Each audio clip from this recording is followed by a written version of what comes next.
Depuis qu'il travaille, 3 fois par an, c'est la même chose. François a du mal à payer ses impôts. Il a du mal d'abord parce qu'on ne peut pas dire qu'il roule sur l'or. Mais surtout, François ne peut s'enlever de la tête qu'en signant son chèque, il nourrit une bête torve, aveugle et jamais rassasiée, baptisée administration.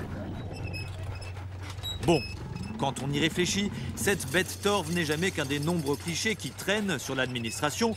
Aucun des fonctionnaires qu'il connaît ne ressemble à cette caricature. Prenons Émilie, la femme de son collègue Jean, qui est sage-femme dans une maternité au sein d'un groupe hospitalier public. Ses horaires ne cessent de s'allonger et pourtant, elle garde la même attention aux bébés, aux mamans et aux papas.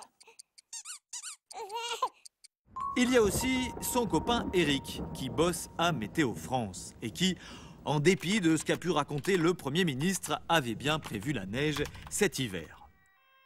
Et puis il y a enfin cet infirmier urgentiste de l'hôpital qui s'est occupé de lui au moment de son accident de scooter l'an dernier.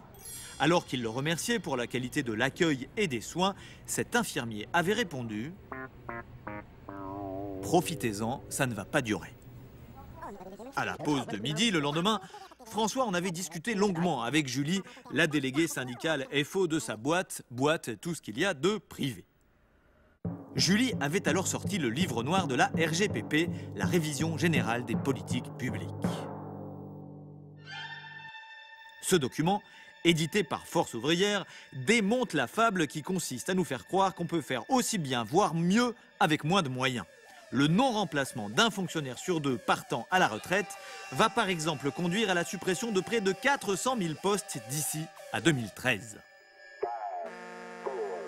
L'hôpital, l'école, la police, la justice, les impôts, le logement, les services d'entretien des routes, les services sociaux, les préfectures, tous ces secteurs vont être touchés de plein fouet. Profitez-en, ça ne va pas durer. François comprenait mieux. Parce que quand on nous parle de baisse des dépenses publiques, sans effet sur le service public lui-même, on nous ment. La suppression des postes et des moyens entraîne l'allongement des temps d'attente et la dégradation de la qualité du service public pour les usagers. Pour les fonctionnaires et tous ceux qui participent au service public, cela se traduit